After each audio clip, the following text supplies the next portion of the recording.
Rosann, we've known each other for 3 decades. Yes, a long time. And you have been a professional counselor. As you have been a professional counselor, how many people have we known in Hong Kong? Yes, quite a lot. So many different people. And so many changes. And that's why we want to think about women now and women then, and how women have changed over these years. That must be very interesting. Yes. And it covered different generations. Always. Well, if they're interested in what we are talking about, how are they going to find us? You're going to find us Tuesday night, 9 o'clock, PsychoAlchemy. We are Women Now and Then. See you there.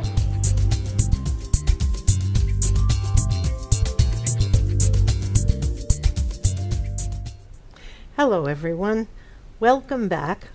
Dorothy and I have our conversations going for 6 sessions now. Already, huh? Yeah, this is number 7. Yes. Now, why did we start this? We were interested in questions of identity. Yes. For women of our age, women younger, women older, all women, identity issues. And then we talked about women's bodies, because that a big part of our identity, of our identity, is our bodies. And we talked about money, and that led us to questions about working and not working and how people feel about money. And we moved on to relationships, talking about mothers and the very significant role mothers have in our lives. Well, folks, we've had some interesting feedback from many of you. Today we're going to go on. We're going to talk about fathers. We talked a lot about mothers. We're going to talk about fathers. We've had some interesting feedback. We see that there are numbers of men listening to our program. Yes. Young men, not so young men, but something about men likes hearing a conversation among 2 women. Yeah. I also talked to a couple from East Africa, an American expatriate couple who once lived in Hong Kong. They visited again and told me they watch our program as a couple. Oh, wow. And this woman said, my husband and I don't talk too often about these topics, but we watch your show, and then after we see you talking, then we can talk about it. Oh, okay. So I think that's why we have conversations. Yes. Because we're happy for other people to join in our conversation, or if you're talking among yourselves, that's also just great. Yeah. And we appreciate the support from men. Today, key man in our life, or maybe, that's a question, man who could be the key person in our life. What do we know about fathers? Now, Dorothy, why did we want to do this topic on fathers and fathering? Well, I will talk a little bit about, maybe that's another part of our program. Yes. Is the cultural difference, right? Oh, yes. I don't like to stereotype, but we cannot help. That's true. We cannot help, but we still do that. Yeah. I would say for Asian fathers, they tend to be more quiet. Yeah. And most of the time, the father has to maintain a certain image in the house. I don't think it's that much difference now and then. Maybe the only difference is if the man managed to maybe study abroad, study abroad, and then they have a different experience of the world, maybe they will be different. Yeah. But if they stay in Asia, stay in China, stay in Hong Kong, I think their mentality is still the same. Wow. Not much has changed. Yeah. And what I think is very, very sad is what happened now is the father's role in a traditional Chinese Asian family actually has eroded. Eroded, you think? Yes. You think? From traditionally is so authoritative, as if the father as the figurehead, right? The one who bring back the bacon, do everything, is the ATM, right? Who provide all the money. Right. That's why he is the authoritative figure. I think gradually up to now, the men still have to bring back the money, but their position in the family is not as strong, as authoritative as it used to be. So as a result, me as a counselor, sometimes when men come to see me, Yes. and also as a father, I actually hear a lot of complaint, not being appreciated. Yes. And I think it's not precise. Maybe the better word is not being respected. Okay, the father wants to be respected. He is the one who actually he brings in a bigger chunk of money. And most of the time, he is the one that's responsible for we call it the outside world. Yes. And whereas the mother is responsible for the internal, the inside, the family, right? But the thing is, even though he worked so hard and came back from the outside world, they said it the war song. Yeah. When he got back home, he didn't get all the cheering, the support from the family. Oh, yeah. So I would say this this section, we are going to talk a little bit deep into this phenomenon and how it affects the parenting, Yes. and also affect the husband and wife relationship. Oh my goodness, Yeah, yes, of and course. just imagine if you can see men telling me that they are not being respected and acknowledged for the effort. Gradually, their self-esteem also deteriorate. Oh, of course. Yeah, and when a man's self-esteem was going down, actually his reaction might be quite different from women. Women will become very sad, very hurt, sort of like shrink. Whereas men, when they felt being challenged and disrespect, they will fight back, and they have a lot of energy. They will fight back. They become very aggressive, and if all this didn't work, they will just walk away. So that's something we need to cover. Maybe a little bit tough for people today. Yeah. Yes, and we're talking about the tough areas. Yeah. And we're each talking about fathers because, quite fortunately, Dorothy and I each had a father present until way into our adult life. Yes, yes, yes. Now, there are many of you, and those clients have been mine, where there hasn't been a father figure. or a father there for so many years. Many women, people who are now women, feel that they knew their father the first 3, 5, 7 years of their lives, and then something happened. We don't know. It could be an accident, a divorce, could be widowhood. But the point you made about life getting complicated within the family and the guy bolting is not uncommon. I find this also with a lot of career women who feel they have to make their own money, not sure they want to get married because they're not sure they can count on the guy because they didn't have that experience themselves. So we're talking about fathers who are present, and then there are men who have fathered a child, but they're not present in the woman's life. Yes, yes. So we have some interesting stuff going on. We'll try and take it apart a little bit. I'd like to go back a little bit in human history because it helps explain some things. You know, every woman is sure whether or not she's had a baby. When she sees that child, she knows it came from her. Now just think back. How would men know whether or not that child is a product from them? You just look at the straight biology of mammals. Here we are, perhaps the most intelligent of the mammals. We'd like to think that, okay? We've made it. And from the very beginning, women know that when that child comes from them, they themselves have to take care of the child, or 2 or 3 other women will help out. We're not so sure when did men acknowledge that might be my child, and therefore I should help take care of that child. So we have sex that results in pregnancy, and sex that doesn't result in pregnancy. But just look at the numbers. Men have hundreds of thousands of sperm.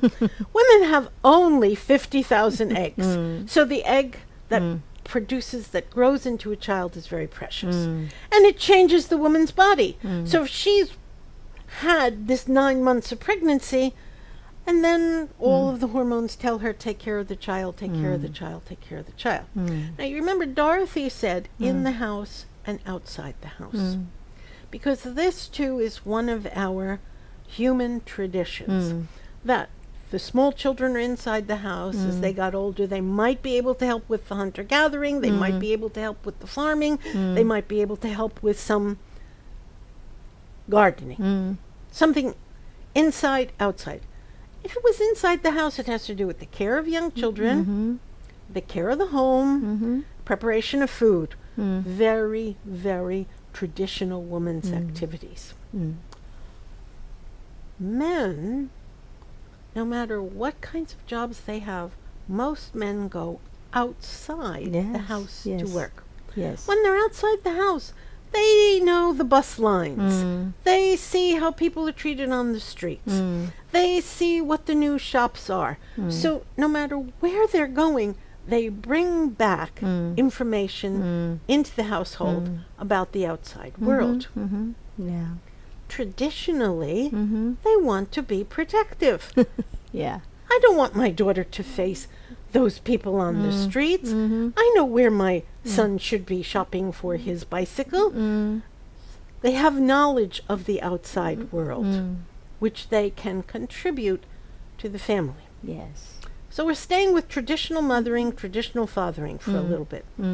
Now, look at how the economies have changed in the past 30, 40 years. Until the 1960s, 1970s, men and adult women were employed in factories. But we see a change in Hong Kong as... I think at the rest of the world too, right? And the rest of the world too, but Hong Kong is our home, so we can talk at ease about Hong Kong. Girls went to work in factories. And they began working in offices. And we saw a strange phenomenon taking place. Women, and we don't know why, women seem to learn languages more quickly. Put it to use. They learn from gestures. They learn from watching other people. So women became successful, young women particularly, in the workplace, outside employment. And pretty soon, girls were bringing home as much money as their very skilled fathers.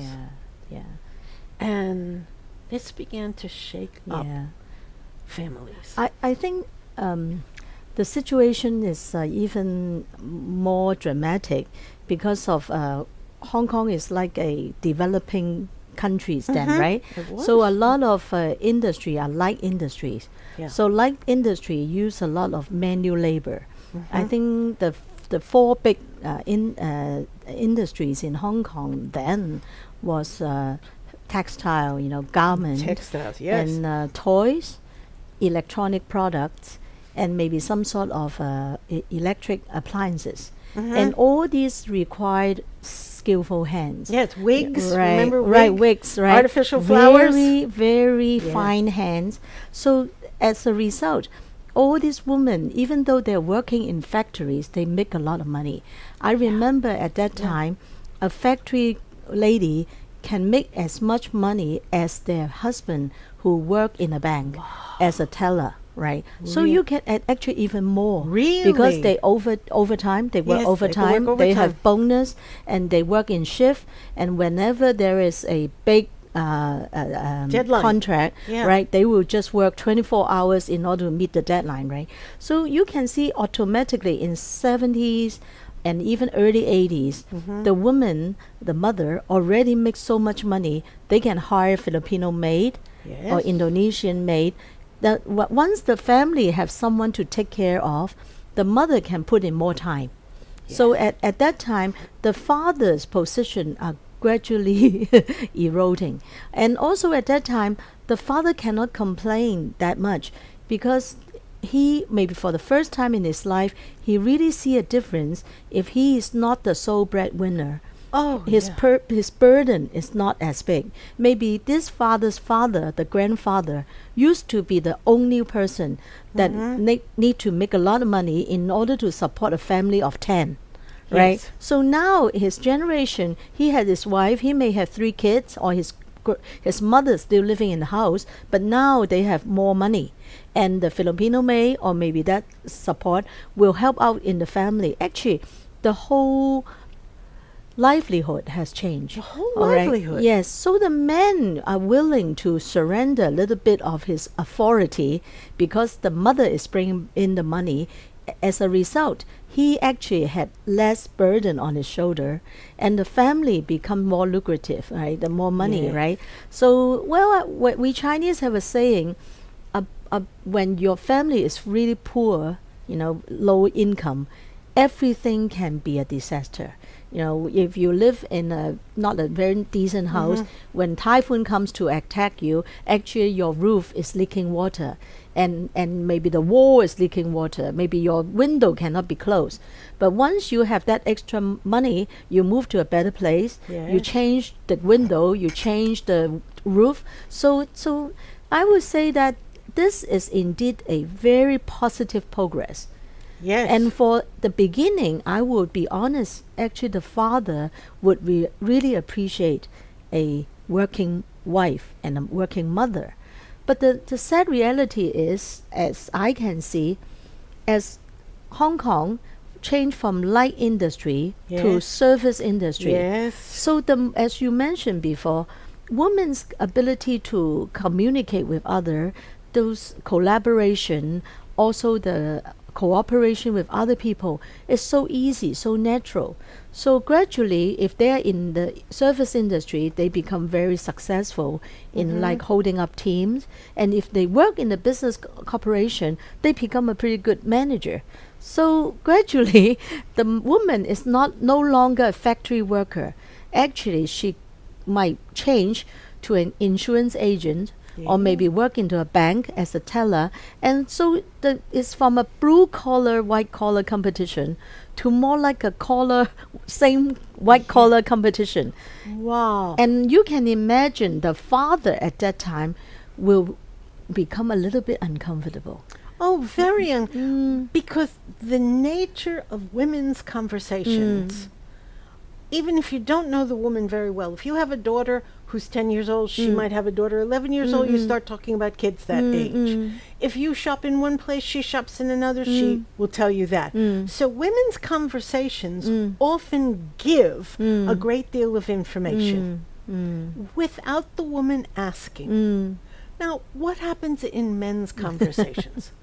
One of the things we need to look at more carefully, and it's difficult for us to know this because we are women, what do men talk about? How do men exchange information? Yeah, especially once they become father, actually they have so much burden on their shoulder. Yes. And my experience is men basically talk less, right, than women, right? Yes. But when they become a father, it's like suddenly they have a change of responsibility. They become, I would say, within one day, they suddenly realize they are no longer young. They have to be more mature. So Yes. sometimes I seldom hear a father talking to another father about their children, right? Yes. Very rare. But unlike women, right? They sit together, they take out their photo, take out their iPhone, and they will show photos and they will talk about their children. But men, even though they're father, unless it's something very special, they tend not to talk about their children, and they tend not to talk about their issues at home. Oh, So you can imagine the man with all this burden, financial responsibility, this challenge in authority, everything. And when he goes out with his male friend or his colleagues, he seldom have anybody to talk about. He becomes so quiet, and he only maybe talk about what's going on in work, and or various sports teams. Yes, yes. Or the new taxes. or the stock he invests in. Right, right. But it's all outside the home talk. And maybe we don't know. Mm. Is it an agreement among men that they will not talk about it? Do they even verbalize the agreement, or is it just not the Natural. culture? Well, not the culture. Not the culture. Yeah, You yeah. don't speak about it Yeah. until there's a problem with one woman, the girlfriend, the wife. Then men wonder, what could be the issue with women? Yeah. What drives men? Yes. Well, there are so many things we can talk about. Maybe when we come back, When we after come our back. little break, we can talk about, man, husband. Husband, I think father and- father. I think we father. focus on the father, and then we can gradually discover, is there any things we can do as a woman to help the father to get a closer relationship with their children, and instead of trapped all inside, and the father have so many things that he can share with his children, how we can help him to speak up and yeah, let's yes. do that. Let's right? do that. Yeah. See Let's you do that. later.